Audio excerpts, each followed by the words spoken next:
It's one of the hottest items that's causing a backlash on that's causing a huge outlash on social media. Those cups that you have. But what if you were to realize that those cups have not been cleaned thoroughly and have a lot of bacteria? Tonight, we're going to show you how you should clean those cups. And we're going to give you a test. And we're going to show you a test that was done that could really help you spot the bacteria in your cups. Those are the Stanley cups, the installation cups. They're used as water bottles to help you fill your water. But for some social media videos you're about to see and people you're about to hear, they can really make you sick or really make you ill. Here's Lisa Guerrero. They're one of the hottest items of the year. I got a Stanley! Stanley cups, the new status symbol, have taken over social media. This stampede of shoppers rush to get their hands on a new shipment of Stanley cups. But there's also another buzz about Stanley cups. Social media videos showing them covered in grime. My dear, have a good time. Country singer Emily Zeck put video of her Stanley cup on TikTok. I've been drinking out of that. Yeah, I've been very much shamed into cleaning my Stanley more often. Much to my dismay, it was harboring quite a bit of mold. The issue was even spoofed recently on SNL. You can really taste the bacteria. But bacteria on a cup potentially make you sick? I was just really feeling quite unwell every single day, and I was like, I don't think it's the food. You see that? That's not water. Travel blogger Alex Miller says she started getting sick after drinking from her water bottle. Around the ring and then also in the mouthpiece, there was like this little layer of mold. So, is this really a problem? To test it for ourselves, Inside Edition swabbed several Stanley cups as well as other brands. Then we sent them off to Microm Labs for testing. I have the results with me. Are you ready to hear them? I think. Catherine, you ready for your I'm results? so scared. There's some bad news. Oh. We found two different types of bacteria. One that can lead to a very serious infection. Oh, I thought I was cleaning it. I'm embarrassed. Next, it was model Erin Bay's turn. We found three different types of bacteria. One which was E. coli. I'm embarrassed, but okay. Next, it was our Inside Edition producer's turn. Guess what? Her bottle, which is manufactured by Simple Modern, was the dirtiest. Your cup had a bacteria count of over 250,000. Eek! No! You had 6 different types of bacteria, What? all of which can cause an infection or make you sick. That is disgusting. Microbiologist Dr. Susan Whittier reviewed our lab results. Honestly, toilet seats are cleaner than what we found from that one container. What should you do? The manufacturers say you should take the cup completely apart and wash each part thoroughly with water and antibacterial soap after each use. So enjoy those water bottles, just keep them clean. I've been drinking out of that. Oh my god. In particular, if your cup has flexible rubber parts, be really careful about getting those cleaned. All of the cup manufacturers do include cleaning instructions. And make sure you follow those directions so that you don't get sick. If you plan on using them in a dishwasher, then you can use them in a dishwasher. Let's all be safe this Super Bowl season. And speaking of the Super Bowl, Maggie Sajak and Little Fortune is trying out the Wagyu beef, and as well as going to the grocery store. Take a look at this. Food is the name of the game on Super Bowl Sunday. Just ask our special Super Bowl correspondent Maggie Sajak from Wheel of Fortune. We are here at Allegiant Stadium at the Food and Beverage Preview. This stuff looks amazing. Can't wait to try out some of these delicious bites that fans are going to be able to enjoy on game day. This isn't your average concession stand food. Executive Chef Sean Kinoshita gave Maggie a sampling of the Wagyu beef. Wow, that is delicious. She also savored the Korean fried chicken. Oh my gosh. Here's a look inside a VIP suite. We've got the shrimp, chicken and waffles. Starting price $180,000. We caught up with celebrity chef Bobby Flay at his restaurant, Brasserie B at Caesar's Palace. He whipped up some sliders. So I cooked the sliders, okay, now we're gonna melt the cheese. It's Okay. really important to melt the cheese completely. We take one of our sliders with our beautiful melted cheese, okay? So you put the sauce on the bottom and I put it on the top as well. Most of us will be spending a lot less. I hit the aisles at Morton Williams Supermarket in Manhattan with culinary expert Lauren Kovas. Top of the list, chips. French onion dip. Yeah, Good, right there. good one, good one. Nachos for a taco bar. Use your crock pot, get some ground beef, season it up, and then put all your toppings with your chips. Don't forget the cheese. You can get the pre-done Wow. platters, which are beautiful. They have a little bit of everything. What about beer? I'm not big on getting these individual sort of craft beers because they can be kind of expensive. So I think, for me, I don't know about you, I would go for The big boy, I would go for the big boy. Prepared foods make it easy. shrimp cocktail, even crab cake. So we don't have to cook. You can come and get it prepared. Guess whose name came up in the grocery store? Taylor Swift. So there are going to be a lot of kids Yeah. watching the game, Right. and you got to have something sweet. They have the football cake. Bon appetit. So those are some great suggestions. Another great suggestion I have, you can make a cheesy beer dip for your chips. It's starting to rain right now. But that's alright. Another great suggestion, some good chicken wings. What's good in fall without eating chicken wings? We can just order a pizza. Hey, it's your choice, you can pick. Alright, bailouts and bull. From how we spend our money to a crisis, to praying for pre-K. To living $25 in a dream. And fencing the border. Bailouts and bull. Stay with us. It's time to stick our necks out with some unpopular ideas about how government spends your money. Talk to people and they would tell you that we have to spend the politicians in because we're in a crisis. And if you don't believe we're in a crisis, the politicians are eager to remind you.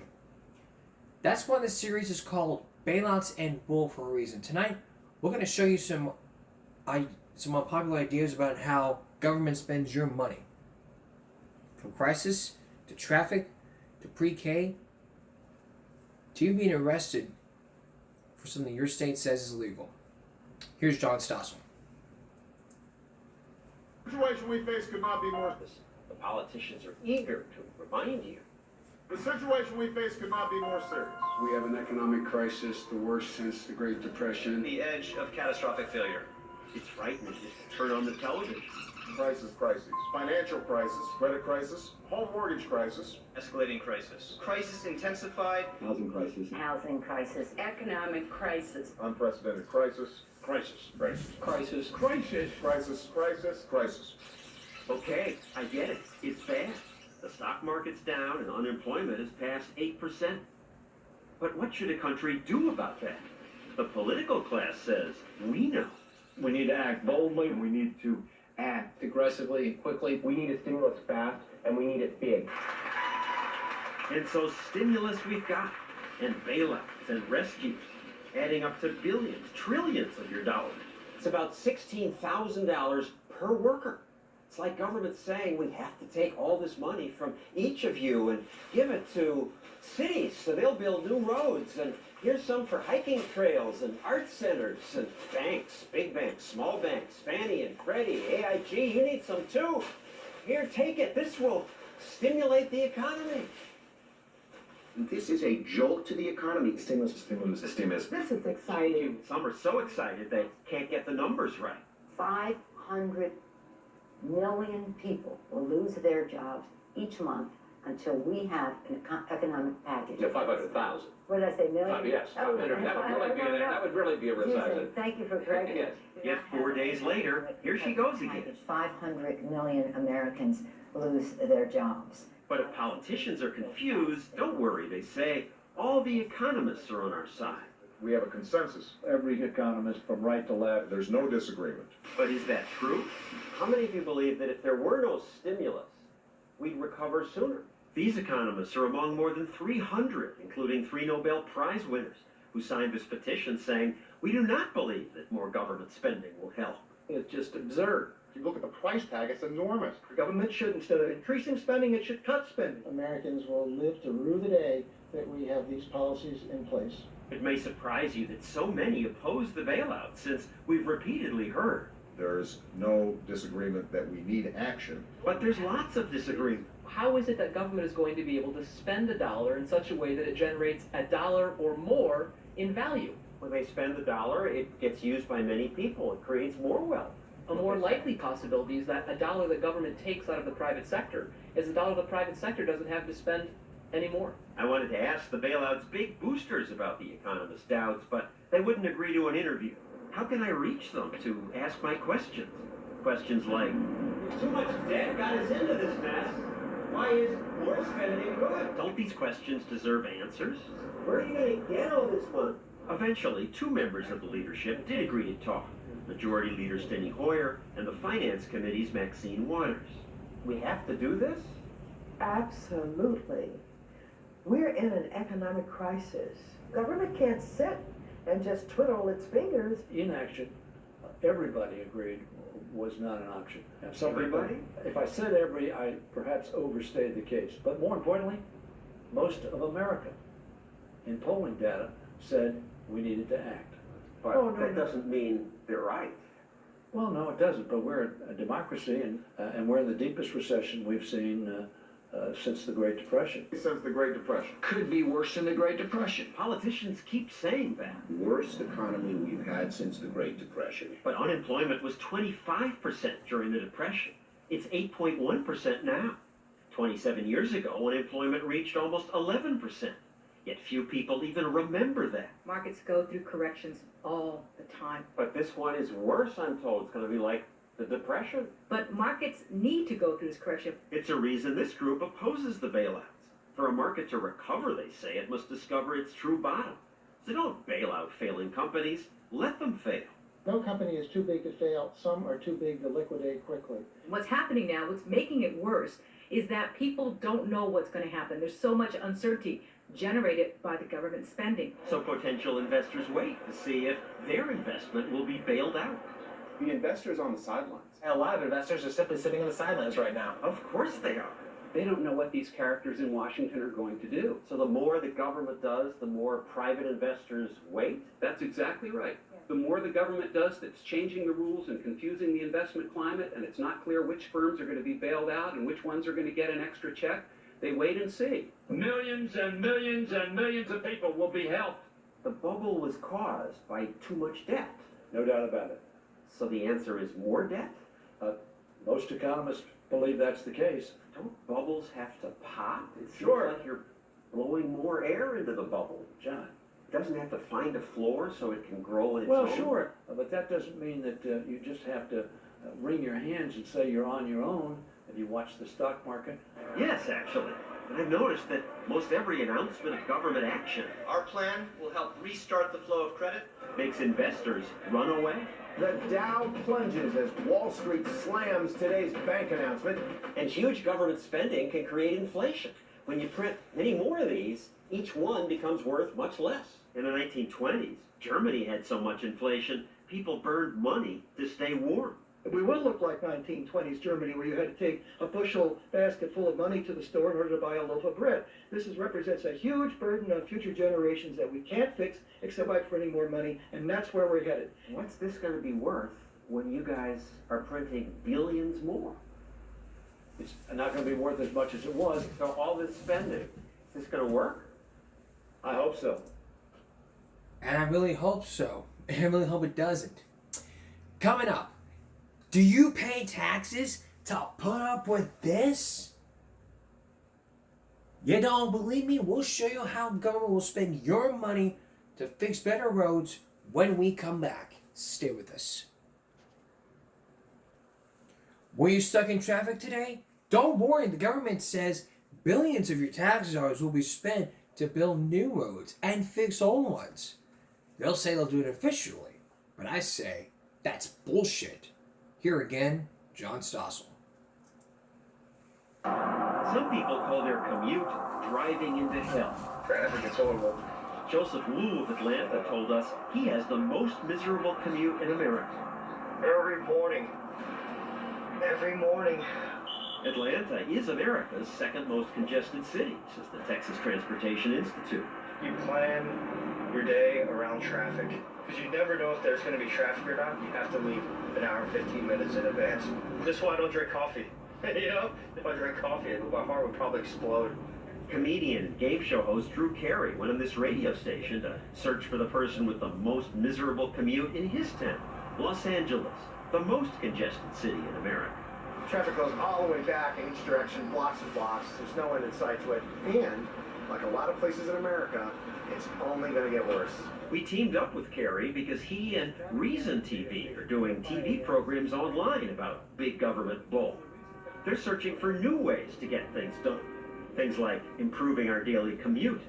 Carey and the radio station eventually decided that Los Angeles' most frustrated commuter is graphic artist Josh Lipking. Do this every morning. Check out Sigler, Google Traffic. Every day, he kisses his wife goodbye. Hey, girl. Me too. Have a good day. And drives into hell. Heart pumping in your chest. Start to sweat a little. Josh tries to put the time he spends in traffic to good use. One-hand flosser. He lives only 16 miles from work, but the drive often takes him an hour and a half. What if his commute and yours didn't have to be this bad?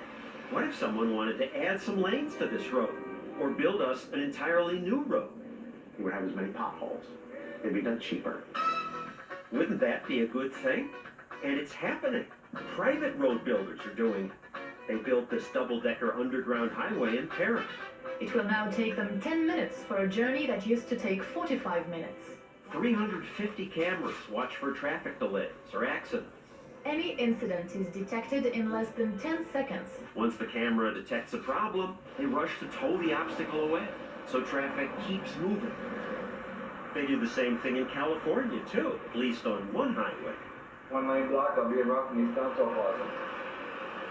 Here, instead of building a brand new road, they added 2 lanes in the middle of Highway 91. Drivers can choose to use them or not. If you want to go this fast, you have to pay. Different amounts depending on the time of day.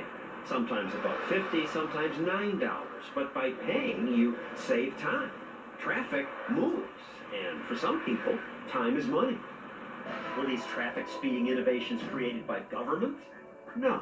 Again, they were created and paid for by private road builders. Their success made politicians from other states want to try leasing roads. Mayor Daley did it with the Chicago Skyway.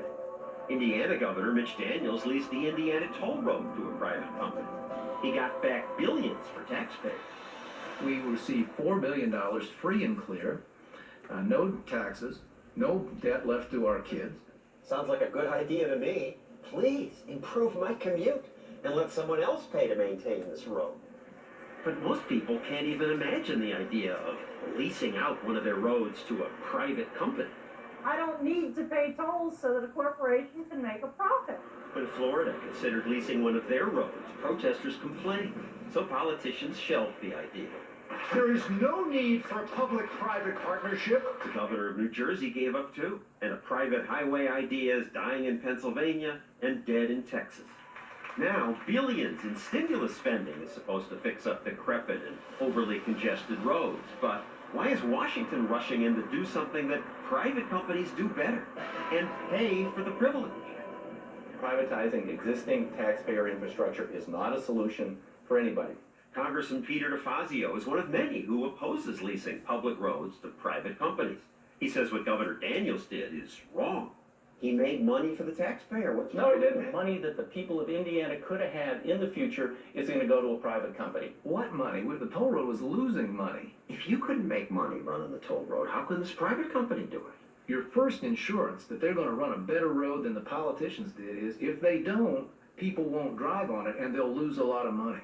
They have every incentive to make traffic flow swiftly, to make that drive as pleasant and safe as possible. Private owners have an incentive to maintain the road.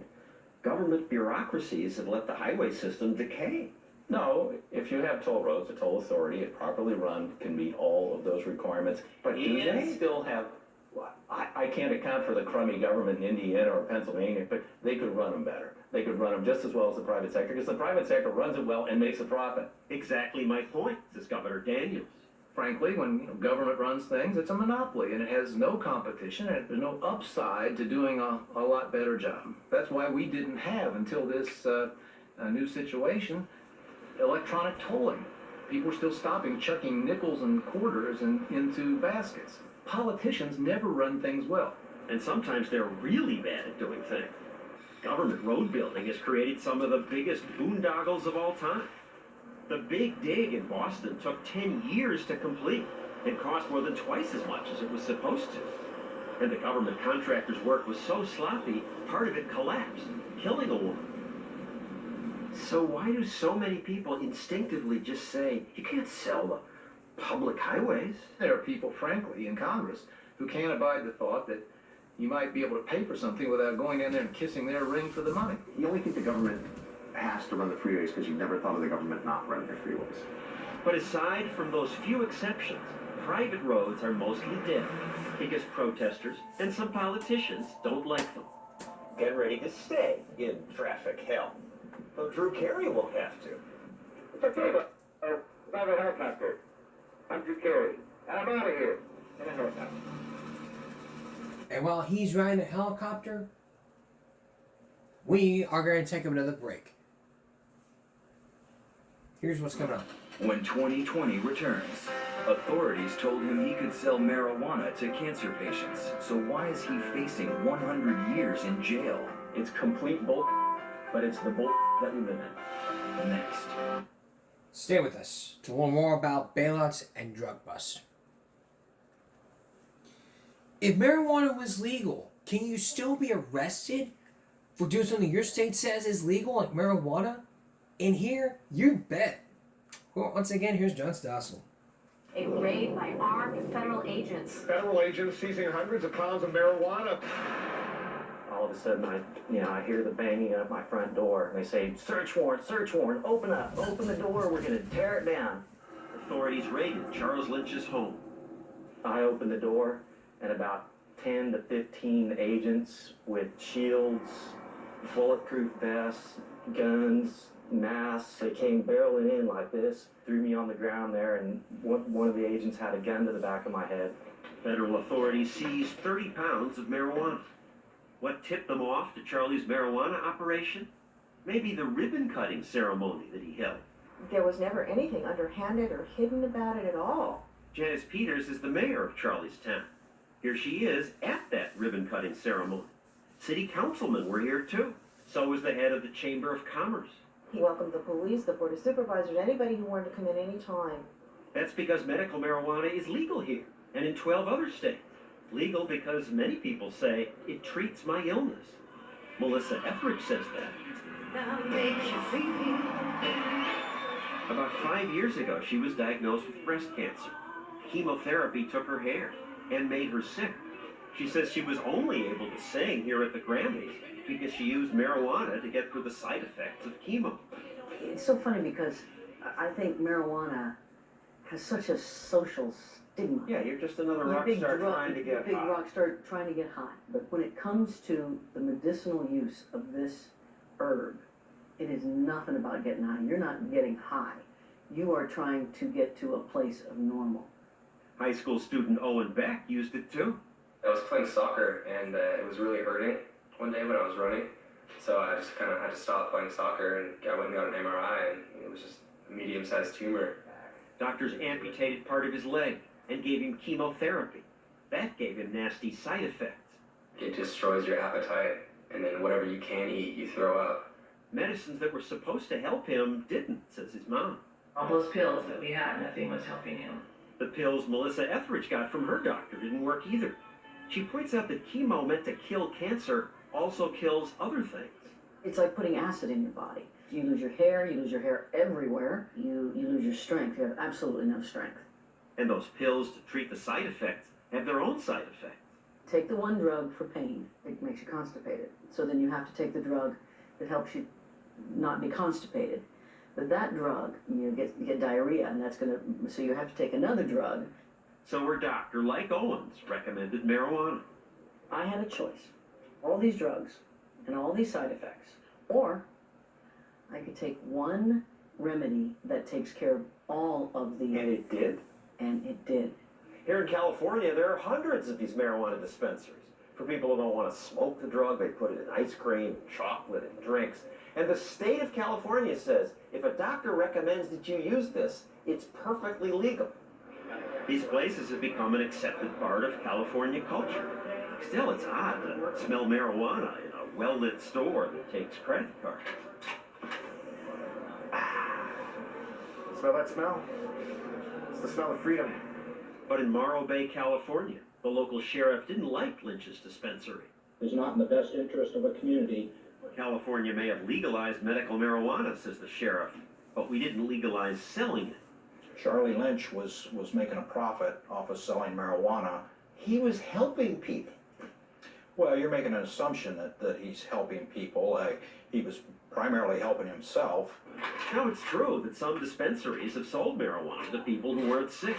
So the sheriff's office staked out Charlie's business. They sent in undercover sheriff's deputies to go encourage Charlie to break the federal law. John Luttrell and Reuben Cohen are Charlie's lawyers. In every case, what they found was that his employees always verified doctors' recommendations. No one could manage to get anybody, Charlie or anyone that Charlie was working with, to dispense marijuana in a way that violated state law. So after a year, the sheriff handed the case over to the federal government's DEA. California may have legalized medical marijuana, but U.S. law calls marijuana a Schedule I narcotic, the same as heroin. Marijuana under federal law is a more serious narcotic than crack cocaine. These protesters argued that Lynch shouldn't be prosecuted, but authorities hauled him into federal court, where he was convicted. Not surprising, since his lawyers were not allowed to even mention to the jury that medical marijuana is legal in their state, or that it's helped people like Owen. We couldn't say medical marijuana. It's complete bull, but it's the bull that we live in. You know, it just seems so unfair what they've done to me. Charlie's life has been destroyed. He's now bankrupt. I've had friends that they're scared to even talk to me, you know. I had a girlfriend that left me. In 10 days, Lynch will be sentenced. He faces up to 100 years in federal prison. They put the fear of gov, I call that, instead of the fear of God, the fear of government into people. This year already, the DEA has raided 5 other medical marijuana dispensaries. It seems so hypocritical that the government cracks down, given that the leaders of the party in power laughed when they were asked. Which of you are ready to admit to having used marijuana? Senator Kerry, yes or no? Yeah. Yes. Senator Edwards? Yes. Even our president joked about it. I inhale frequently. Recently, his administration did announce that they would stop raiding marijuana dispensaries in states where it's legal. But the government still wants to put Charlie Lynch in jail. Why? I don't know. Despite repeated requests, government officials refuse to talk to us about it. They don't come down on the state legislatures that gave us these laws. They don't come down on the city officials that let me operate the dispensary. They come down on the little guy, me. And they do come down on the little guy. And if you remember, last season you saw my reaction to a story about a man who was almost sentenced to a century in jail for marijuana use. We're going to have that for you on a Give Me a Classic, which is going to be tomorrow. Coming up, more Bailouts and Bull, especially universal pre-K. Stay with us. Did you go to preschool? I did Head Start, and a few people did Head Start before they did preschool. But years ago, there was a new movement, universal pre-K. Now every child in America should start school before pre-K. Here's John Stossel. Universal pre-K was one of the president's campaign promises. We need to enroll more children, and we need to start at an even earlier age. And 67% of Americans now favor universal pre-K, funded by the government. It sounds so good. Of course it sounds good. All they hear about is a little sweet preschool program, and it's for little children. And how can you say no to little children? Preschool for all children. For me. Pre-K advocates run ads like this. Thank you to all advocates. Thank you. I love you. This whole thing is a scam. It's like some kind of a spin that they want everybody to believe. These parents hate the idea. Parents are being told that we're not capable of facilitating our child's learning, and that's bullshit. There's already lots of preschool programs in place. That's true, and it's argument one against government pre-K. Most American kids already attend preschool. Parents pay for it themselves. If you can't afford it, there are subsidies and free programs like Head Start. But under universal pre-K, taxpayers would pay for every child. It's a flagrant waste of money. It's as if I went shopping for myself because I needed a dress for a party, and I went and bought a dress for everybody else who was going to be at the party, whether they needed it or not. Who does that? Why are we going to let the system that's already failed our children educationally in this country, K through 12, why are we going to let them start with our 4-year-olds? Good question. Tuesday, even the president admitted. We've let our grades slip. Our schools crumble. Our teacher quality falls short. And other nations outpace us. Government is providing K through 12 education, and unfortunately, we are in the toilet. That's point two. Why give more control to a government school monopoly that's struggling now? To say that they are the ones to define what quality is laughable. What are you having for lunch? Mia Levy's not only a parent, she runs 6 preschools. I'm surprised you're against this. You'd make money on this. Free government money. I don't want to have to answer to the government. Our programs are so far superior. Universal pre-K would create one-size-fits-all regulations. That would reduce competition. Mia has to work hard to improve her schools, as she knows parents have other options. The beauty of preschool is that there are a myriad of choices. If we didn't do our job, families would go down the street to the next school. Public schools aren't doing their job, and they get to just keep opening their doors. But what about those impressive claims? Tuesday, the president said, For every dollar we invest in these programs, we get nearly $10 back. Those glowing statistics usually come from a study of Michigan's Perry Preschool. But that study followed only 58 children. And those kids, in classes like this one, got much more than just preschool. A teacher went to the family's home and counseled the parents every week. Right. Well, that study was an incredible study because they did have a random assignment. They had children who didn't get this treatment and children that did get the treatment, and the treatment was really high quality. Libby Doggett leads one of the biggest pre-K advocacy groups. The kids started with below average IQ. Of course, with that intensive investment, you're going to see some progress, but who says that should be done for everybody? Well, if you can do that with children who are so poor and so deprived, can you imagine what you can do with middle-income kids? Even if that were true, lots of studies say the preschool effect fades. Head Start is revered for raising test scores, but by grades 3 or 4, those gains vanish, says education policy expert Lisa Snell. By the 2nd, 3rd, 4th grade, they can't tell the difference between the kids that went to Head Start and the kids that didn't. By 4th grade, the Head Start kids have lost any right. advantage. That's right. When they compare them to the kids that are disadvantaged that didn't go to Head Start, they can't tell from their test scores which kids had the treatment of Head Start. Problem 6. Studies find too much preschool may lead to disruptive and aggressive behavior. More bullying, Absolutely. more aggression among kids who went to preschool. But if you look at high-quality programs, you find that children are doing as well. But why would you assume our clumsy government will guarantee high-quality programs? Well, they're doing it in a number of states. Oklahoma is a good example. Georgia is a good example. Really? It's true that those states have government preschool already. Oklahoma's had it for 10 years, so has Georgia. They've spent billions of taxpayer dollars on it. And the result? Not impressive. Oklahoma has dropped in performance compared to other states. We don't want to just focus on IQ scores. We want to look at how children are doing in their social and emotional, their non-cognitive development. A lot of Sounds research. like you're picking the results you want. Oops, I'm sure they're socially better prepared. Your children will learn more in pre-K than you can imagine. This time we're going to get it right. We can't get it right with Head Start. We can't get it right with K-12. But if you give us control of the preschool market in America, this time it will be high quality. Government wants to help. They have experts who can teach the kids. Now, with the economy being what it is, you're telling me that we're going to devote billions of dollars that we don't have? It's a waste of money. But it's probably for your kids. Do your homework and do your research. It made me think you won't have to get stuck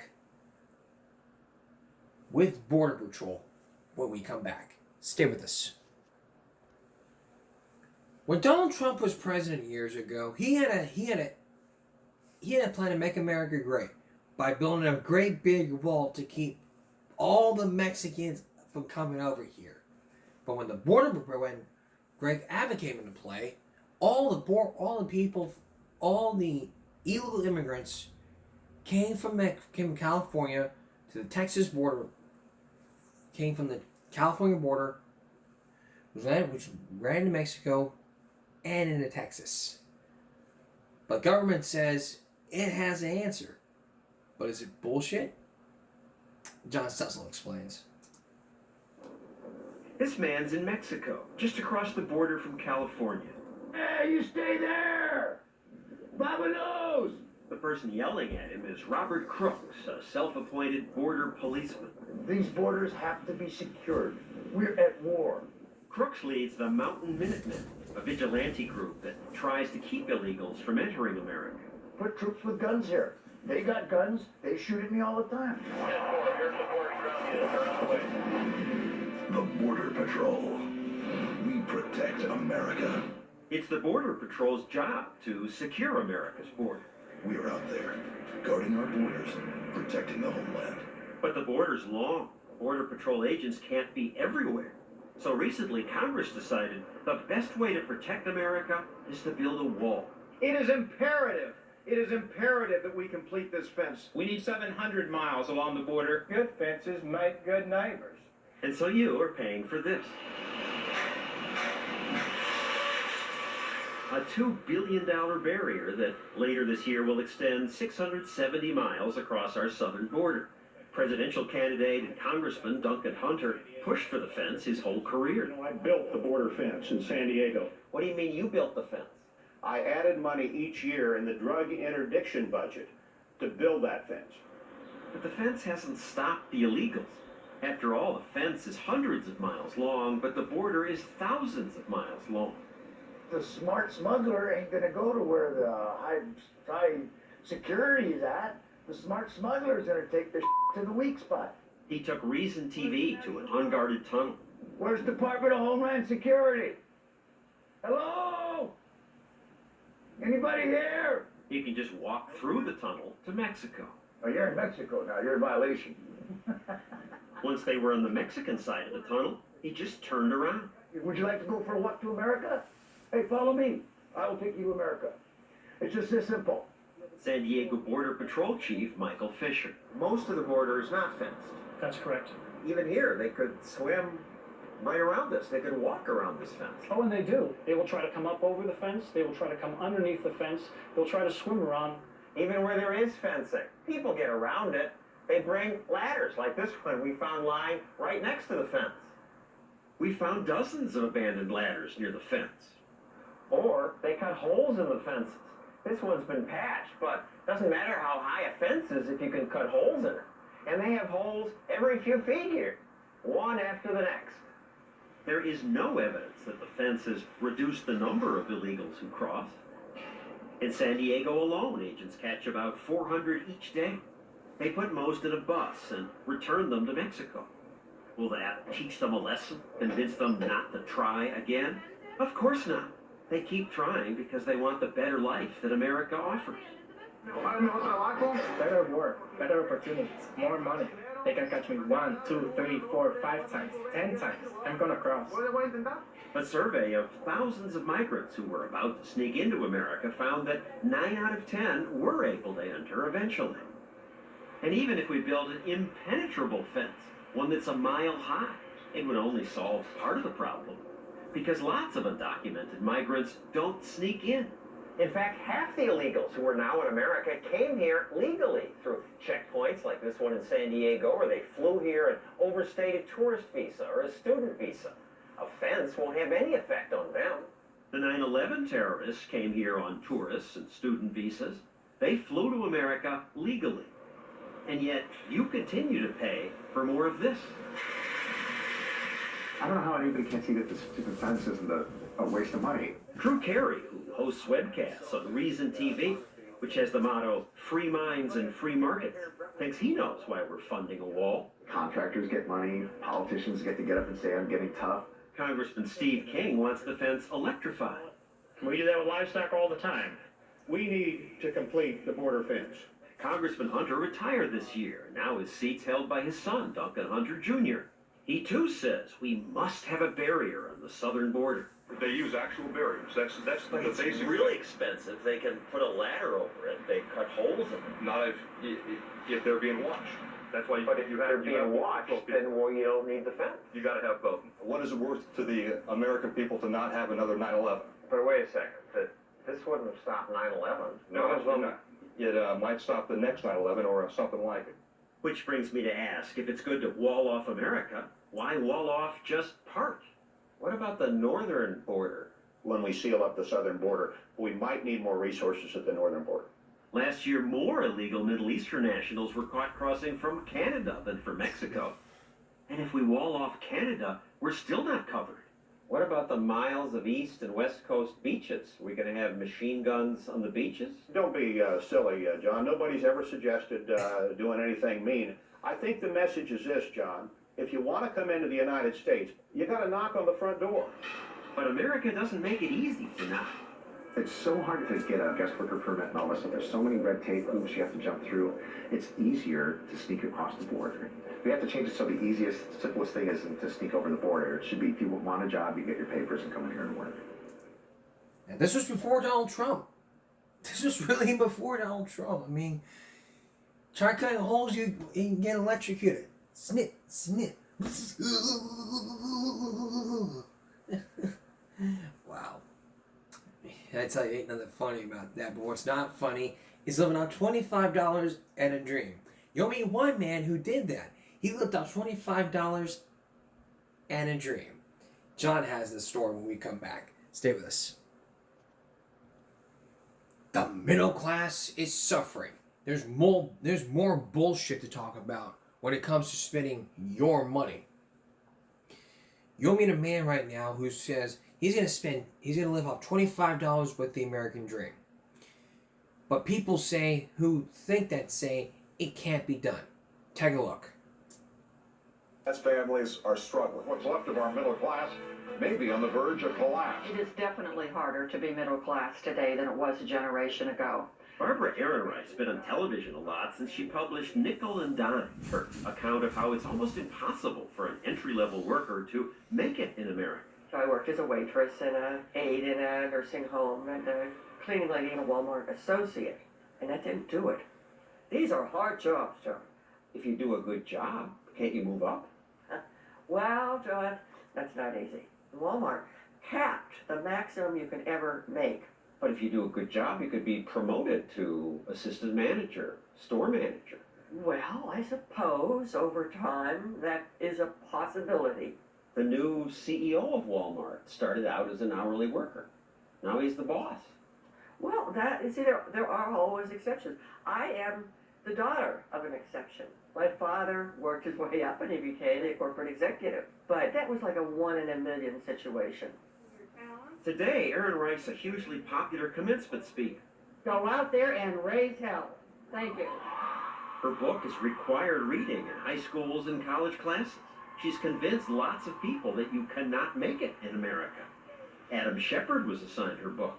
I read Nickel and Dime, and I wanted to kind of make a discovery for myself on how I can see if the American dream is still alive. So he picked a city out of a hat, Charleston, South Carolina. He showed up here with $25. How far could he get if he didn't tell anyone about his college degree? I arrived, and right away I figured I need to get into a homeless shelter. So we store all our stuff. He lived here 2 months. Then he worked for this moving company, making $8 an hour. Soon he saved enough to buy a used truck. I got it for $1,000. And within a few months, he had an apartment. This was my place. In fact, within a year, I've got $5,500, a car, I've got a furnished apartment. I mean, life is pretty great. Adam writes about his search for the American dream in Scratch Beginnings. It's a very different book from Nickel and Dime. If you want to fail, go for it. Were you saying she wanted to fail? Absolutely, I think she wanted to fail and write the book about it. What's your That's the evidence? whole idea. She's spending $40 on pants. She's staying in hotels. She went out to live in here for a month and here for a month, and I made sacrifices. She didn't make any sacrifices. Why can he do it when you couldn't? I know it's embarrassing. He said it looked like you were trying to fail. You lived in motels instead of getting a roommate. You bought pants for $40 instead of going to Goodwill.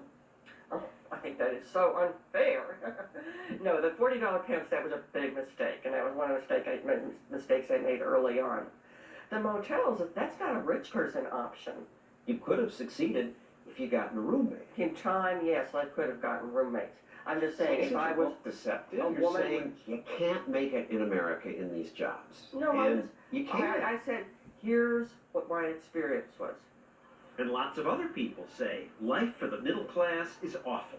Middle class people are struggling. They're hanging on. I think the middle class is disappearing, and that's a shame. It's over for the middle class, I'm told. The data tell a different story. From 1950 to 2007, the middle class family income went in real dollars, adjusted for inflation, went from $29,000 a year to $75,000 a year. They're making 3 times as much. Clearly now, in this recession, it seems like things are awful. Yeah, and we can't make light of that, but we have to keep this in perspective. We've had worse recessions in the United States than this. A few decades ago, we had higher unemployment than we have now. We interviewed some people who were young then. Today, they must be rich because they spend thousands of dollars on these toys that let them zip around California sand dunes. It's $150,000. I probably got over $100,000 tied up between everything. And most have motorhomes to tow all their toys. This is a Yamaha YZ 450. Nelson Juarez comes here with his wife and 3 kids. All have their own bikes. The big bikes are $7,000 a piece. The little ones, $2,000. They got about $50,000 in it. And every time I come out, I spend at least $1,000. Wow, Nelson must be a big-time CEO. I work for Valero Refinery. I'm an operator. These friends spend $150,000 on their custom ATV. They must be tycoon. I'm a landscape contractor. His friend's company sells tools. CNC machine tools to the metalworking industry. Middle-class people today live like rich people lived in the 1950s. 10 million Americans take cruises every year. 13 million own boats. Most aren't tycoons. At this lake, Reason TV asked boat owners, what do you do for a living? I'm a gardener. We've always said, yeah, but in the old days, things were better. They said that in the 1920s, they said that in the 1950s, and we say it again today. It's not that we have less money, it's that our expectations have risen. And lately, fear has risen as the economy's fallen. I definitely could not have swung this year, the way the economy is. But economies do recover, as Warren Buffett said this week. Your kids will live better than mine, your grandchildren will live better than your kids. There's no question about that. And Nelson Juarez is convinced that America's the land of opportunity. He grew up poor. I started working in the refinery at 18, and I was able to learn different trades. Now he has a house, a pool, and on weekends, they spend thousands of dollars doing this. I just work a little harder, make a little extra money, and we come out and play. We have a society that rewards hard work and merit. Half of the poor actually are not poor 10 years later. Nobody is stuck where they start out. And with that, nobody's. I mean, you gotta start from the bottom before you can work up to the top. That's basically the whole key here. Start from the bottom, now you gotta go up top. We're gonna take a break. We'll be right back. A couple days ago, we told you about the death of Toby Keith, the famous country singer with hits like Should Have Been a Cowboy, He Ain't Worth Missing, just to name a couple. Barbara Marsh interviewed him days before his death. Now, for the very first time, she has a gift for Toby. And as like I promised on the last show, you will get to see that gift. Take a look. Yeah, hang on. Oh, I'm getting so paid right now. I love it. Hey, hang on a second. Would you hand me that right there? Yeah. So we thought about this, Okay. and we got a gift for you, and we think you're gonna like it. We put a lot of thought to it, so you just can take the lid off of it. It'll be easy to unwrap. So you can take the bow off, and then you can just take the Christmas came early. I know. And you just take the box top off. It just pops up. Yep, it pops off. It's nothing.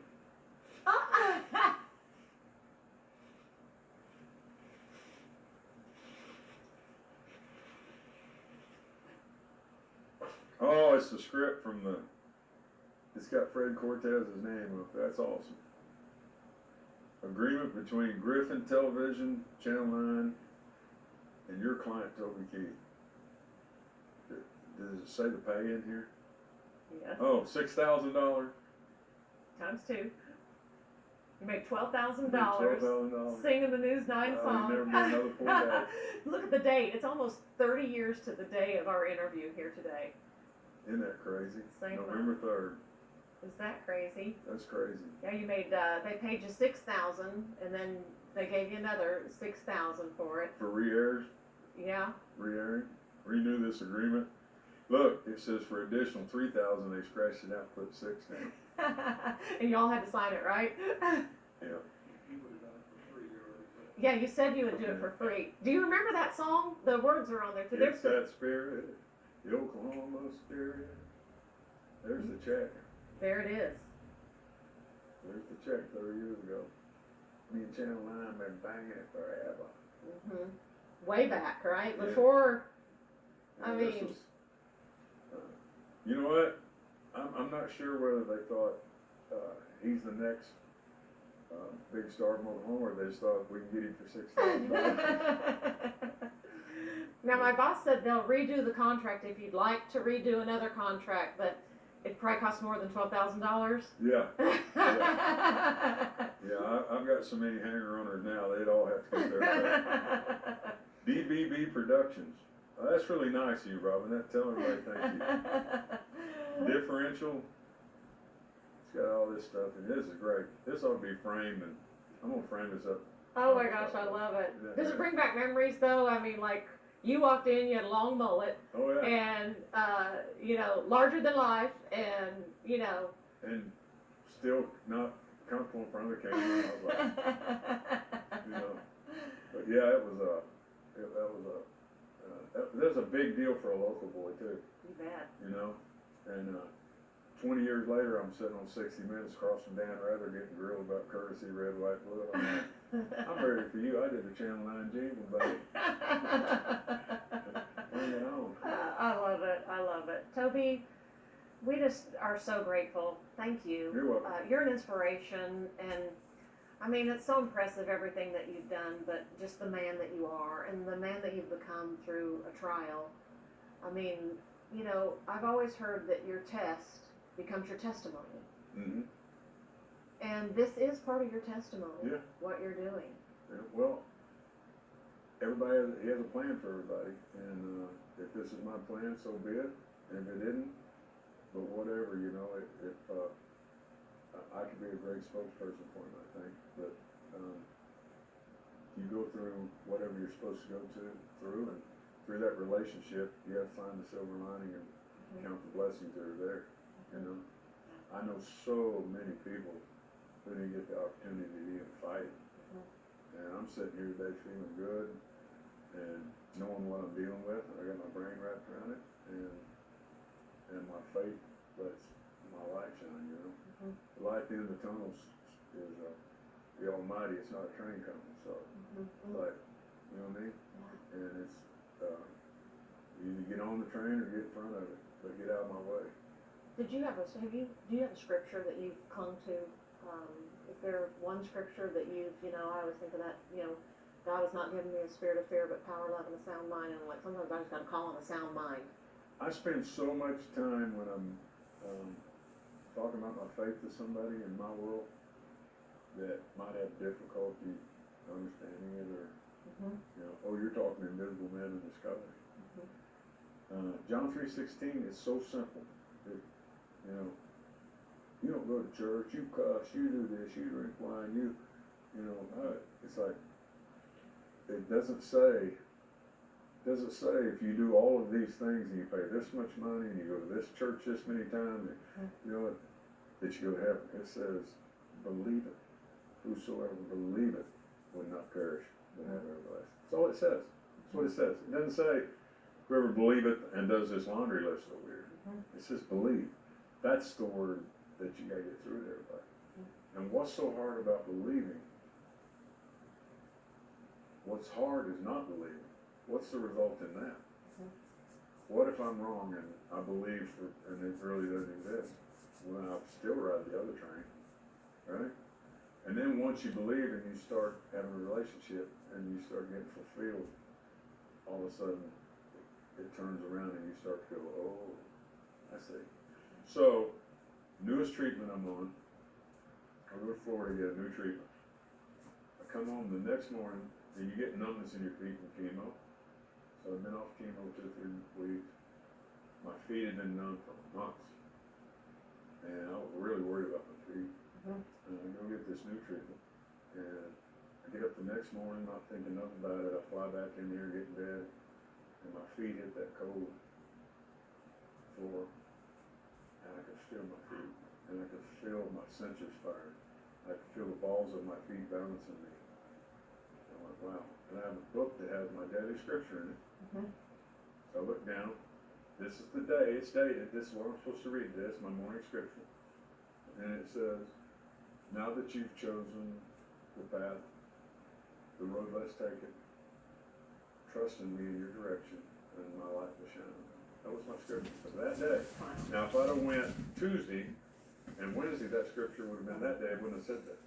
But the day I was chosen, and I looked at the other scriptures around it the other days, none of them applied to this day. But this day it said, and I went to Florida to get a new treatment. Come home.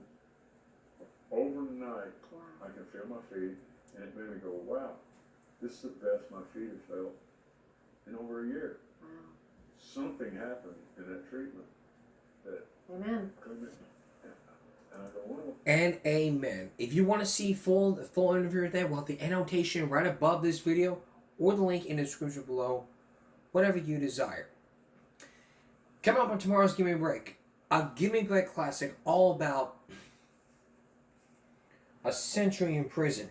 This man grew marijuana and sold marijuana. Now he can wind up facing jail time. A century in prison. Rob Stafford has his story. And a story about the border patrol, as well as a devastating disease.